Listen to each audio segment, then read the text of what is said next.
परोपकारी मैना और मृत्यु फल। ये कवर चित्र है दोस्तों।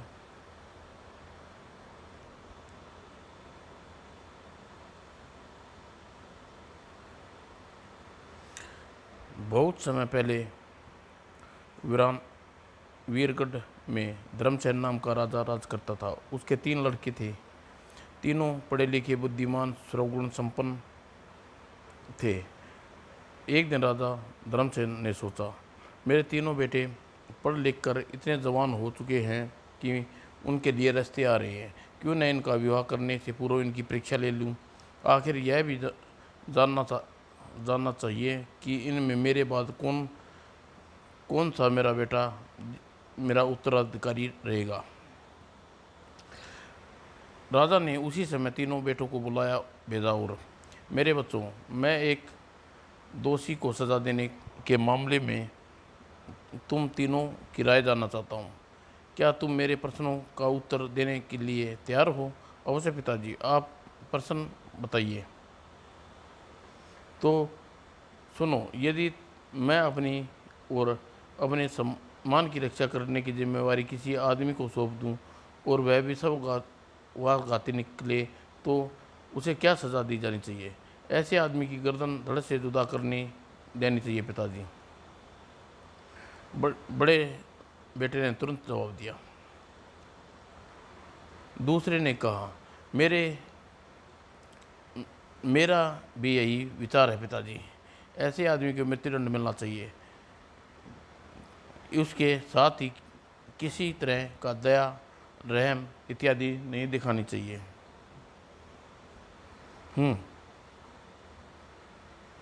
लेकिन तीसरा सबसे छोटा बेटा चंद्रसेन चुप रहा। उससे कोई जवाब नहीं दिया। तब राजा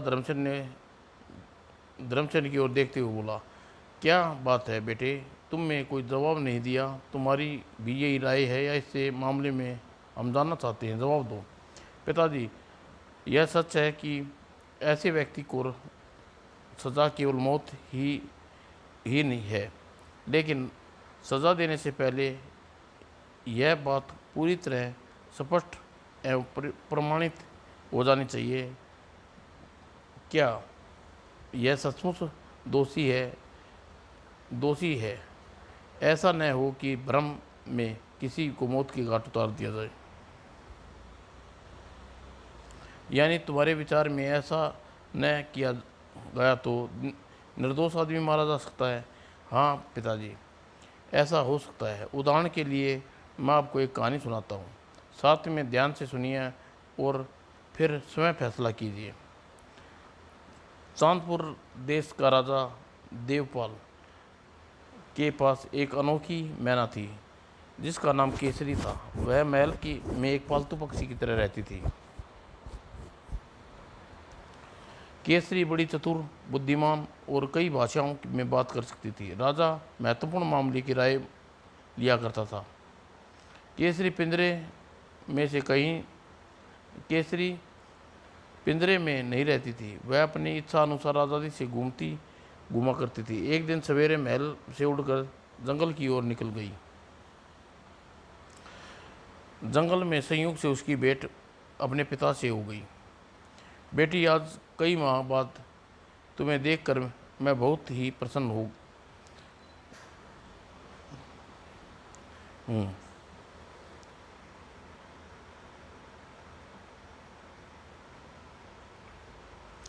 तुम्हारी माँ भी तुम्हें देखकर बहुत खुश होगी। आओ मेरे साथ घर चलो। नहीं पिताजी, फिर कभी सही, मुझे जल्दी ही पास वापस लौट जाना है। बेटी, क्या तुम 2-3 दिन के लिए नहीं आ सकती? क्या हमारी तुमसे मिलने की ज़रा भी इच्छा नहीं होती? घर आने की मेरी बहुत इच्छा होती है पिताजी, लेकिन क्या करूं, राजा मुझसे एक पल भी नहीं अपनी आंखों से दूर नहीं होने देते। आज वे ज़्यादा कामकाज में व्यस्त थे, इसलिए इधर चली आई। यदि जल्दी ही महल में पहुंची तो मेरे लिए बहुत चिंतित होंगे।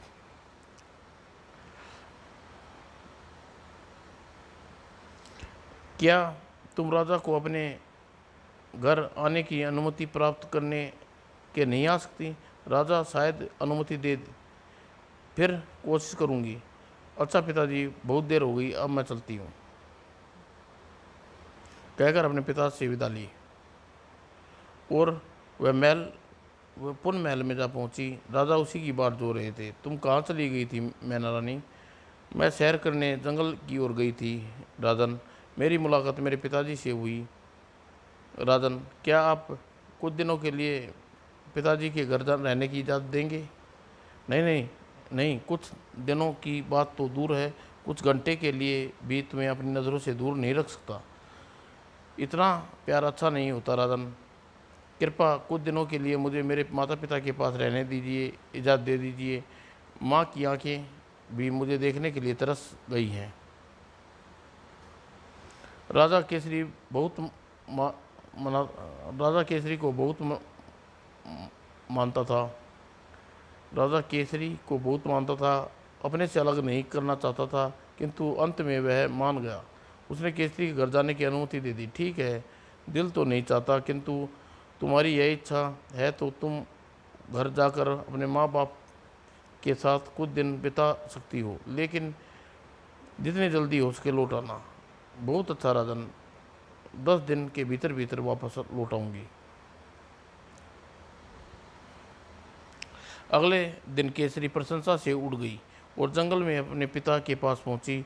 जाकर उसने अपनी बेटी को सब कुछ दिनों के लिए रहने की इजाज़त मिल गई है।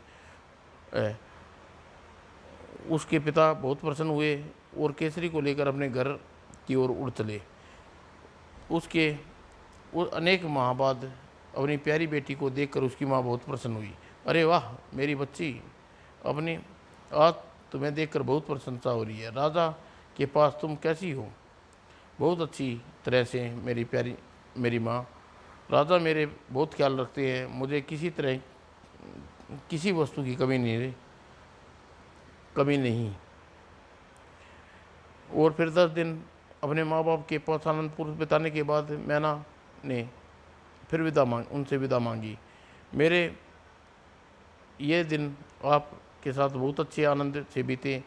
राजा के लिए वायुदेव वायुनुसार वाद्य अनुसार मुझे अब जाना होगा। सा मुझे सुप्रदा विदा कीजिए मेरे पूज्य माता पिता जी। केसरी अपने माता पिता को इतनी जल्दी जाने की बात सुनकर उदास हो उठे, किंतु उन्हें और ज़्यादा दिन के लिए रोक भी नहीं सकते थे। अतः उनकी माँ ने विदा देने के पूर्व अपने हृदय से कहा, बेटी, हम तुम्हारे राजा के लिए कोई उपहार भेजना चाहते हैं, लेकिन समझ में नहीं आ रहा कि क्या उपहार भिजवाएं। ठहरो केसरी की माँ, तुम एक बार फिर सोचने दो, हो सकता है कोई अच्छा व्यापार सुझाई दे जाए। कुछ देर सोचने के बाद समझ गया, मैं राजा के लिए सबसे बड़ा उपहार क्या हो सकता है। यहाँ से काफ़ी दूर एक घाटी मौजूद एक तालाब में अमर फल का पेड़ है। जो कोई उसका फल खा लेता है उसका कभी नहीं मरता और वह हमेशा जवान और सुंदर रहता है। मैं वहाँ जाकर वह फल तोड़ कर लाता हूँ, वो तुम राजा को दे देना। ठीक है पिताजी, लेकिन ज़रा जल्दी लौटना। और चिंता मत करो बेटी, अभी गया और अभी आया, कहकर केसरी का पिता एक तरफ उड़ चला और फिर सिर दी वह उस घाटी में जा पहुंचा जिसमें बीच मौजूद तालाब में एक पेड़ खड़ा था जिसमें असंख्य अमर फल लगे थे।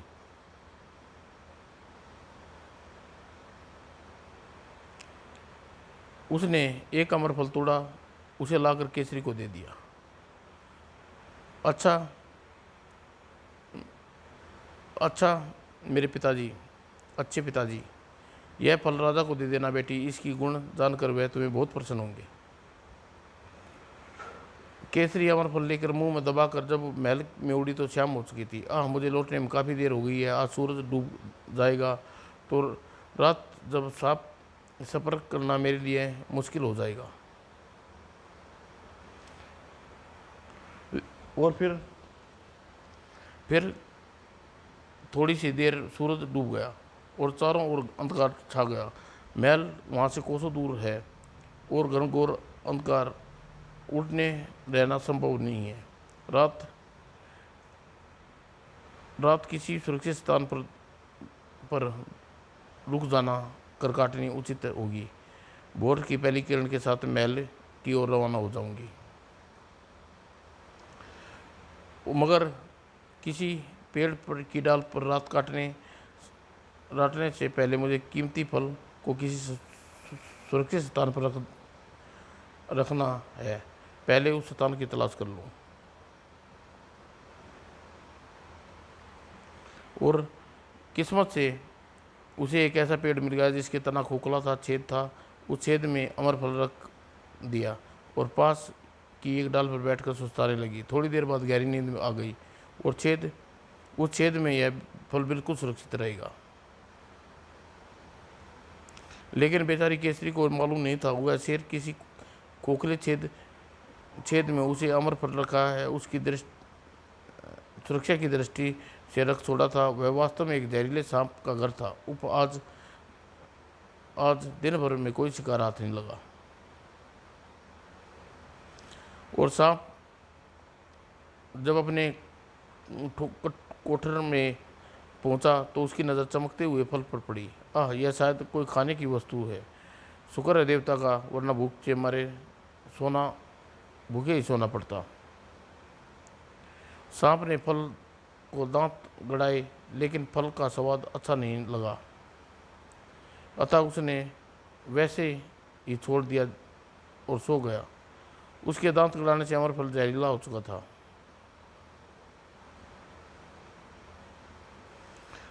और दूसरे दिन सवेरे सबसे पहले सांप उठा और भूखा होने के कारण वह शिकार की तलाश में घर से बाहर निकल। और जब केसरी की नींद टूटी तो वह छेद में जाकर सिरता से फल मुंह में दबाया और उड़ चली। जागने में काफ़ी देर हो गई। अब राजन क्या कहेंगे? ज़रूर है मुझे गुस्सा करेंगे, पर कमबख्त नींद के आगे क्या हो सकता। नींद क्यों लग गई थी। और जब केसरी राजमहल पहुंची उसे देखकर राजा प्यारा प्रशंसा से खिल उठा। मैना रानी, तुम कल आने वाली थी, एक दिन देर कैसे हो गई? तुम्हारी चिंता के कारण मैं रात में भर ठीक से सो भी नहीं सका। मैना ने राजा को देते हुए अपने आने का कारण बताया। बोली, राजन, अमर फल मेरे माँ बाप की आपकी भेंट है। इसे खाने के बाद आदमी न मरता है और हमेशा जवान और सुंदर रहता है। अच्छा, फिर तो यह वास्तव में नायाब फल है। इसे अपने दरबार में ही खाऊंगा।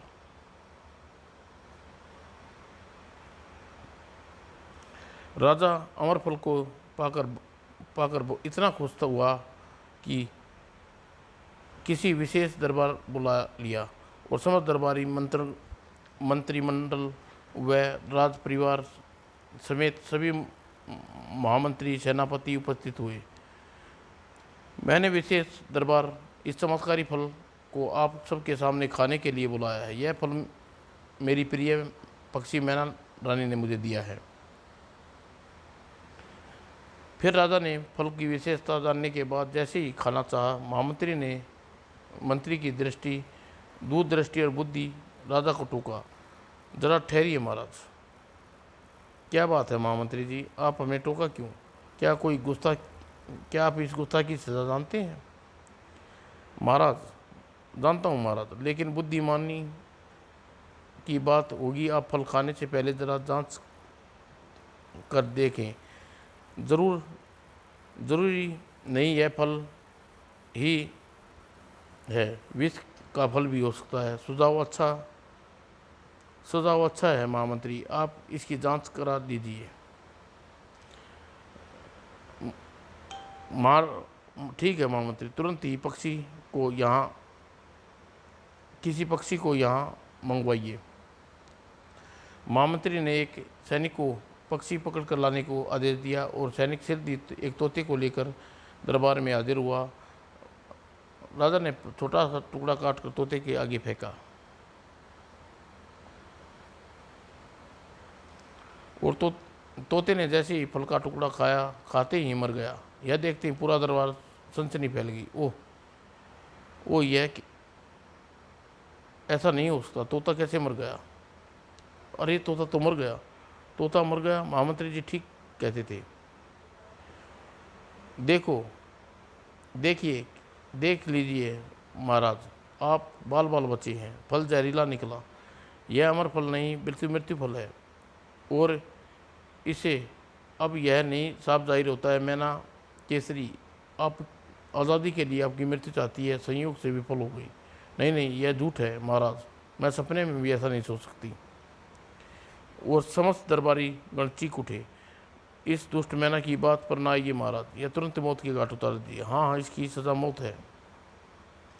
और दरबारियों की इतना कहना था कि राजा क्रोध से आग बोला हुआ और हाथ कंधे पे बैठी मैना को मुट्ठी में पकड़ा और बिना सोचे समझे मैना की कोई बात सुने उसका हाथ गर्दन मरोड़ दी।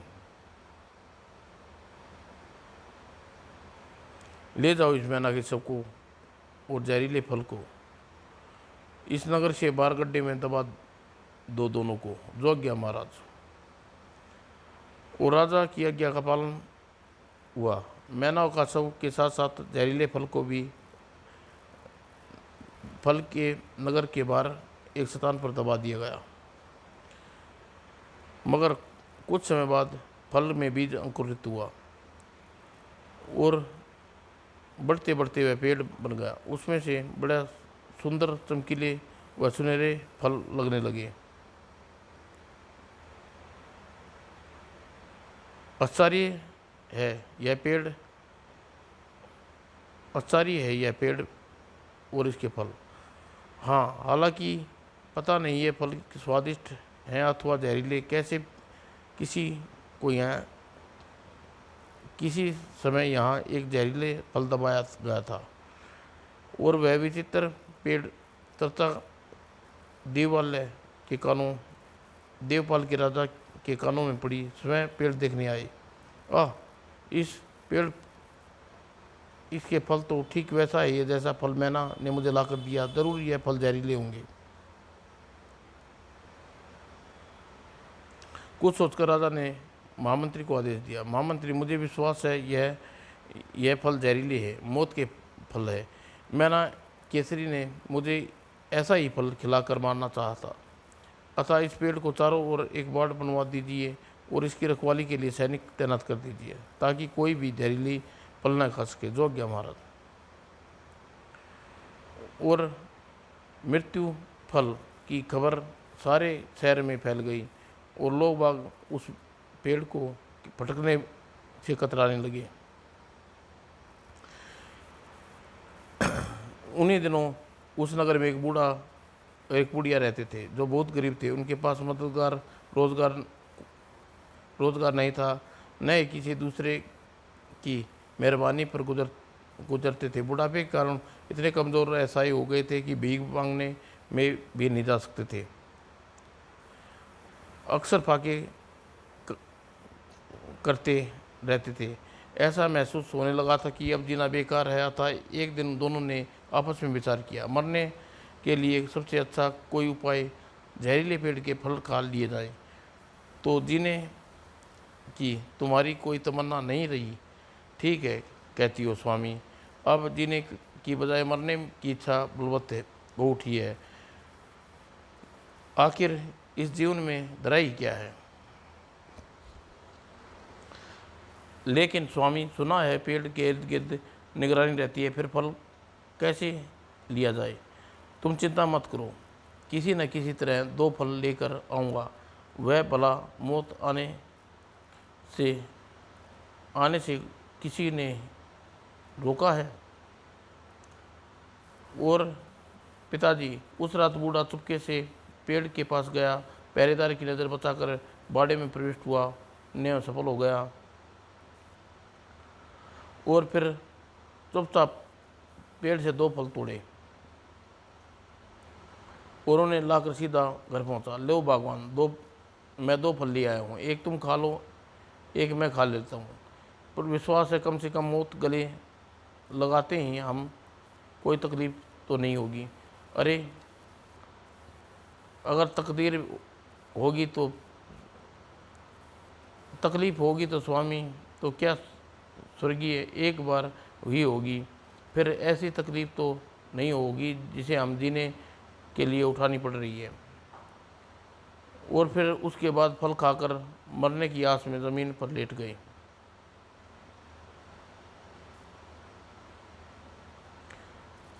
लेकिन दूसरे दिन सवेरे रोज़ की तरह उनकी आंखें खुली तो उनकी निंद्रा जिंदा पाकर उन्हें आश्चर्य हुआ और बड़े आश्चर्य से एक दूसरे को जवान देखकर हो गया। स्वामी, यह क्या चमत्कार है, हम जिंदा हैं, बल्कि रातों रात जवान और सुंदर भी हो गए हैं। ये हाँ भगवान, यह तो ईश्वर की आत्म अविश्वासी चमत्कार है। मुझे तो ऐसे जवानों की चुस्ती फुर्ती ताकत लौट आई है। और कुछ ही दिनों में जब वह दोनों जवान होने की चर्चा राजा के कानों में पहुंची तो उन्हें देखने उनके घर गया। तुम दोनों वास्तव में जवान और सुंदर हो गए हो, लेकिन यह चमत्कार हुआ कैसे? महाराज, यह सारा चमत्कार उस जहरीले फलों द्वारा हुआ है जिसे नगरवासी मृत्यु फल कहते हैं, कहकर उसने राजा को सारी कहानी बताई।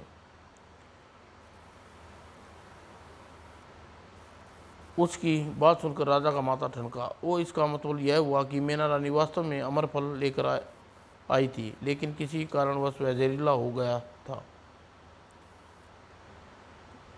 फलों की जांच के लिए राजा ने उसी समय एक कोड़ी को बुलाया और उसे एक पड़ का एक फल दिया। लो खाओ, इसे खाओ। जी लेकिन महाराज, यह तो। राजा ने डांटने पर वह डरते डरते उस कोड़ी ने वह फल खाया और जवान और सुंदर हो गया। ओह, मैं जवान और स्वस्थ हो गया हूँ प्रभु, तेरा लाख लाख धन्यवाद।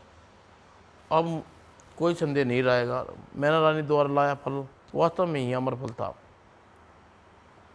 और राजा देवपाल बहुत पछताया।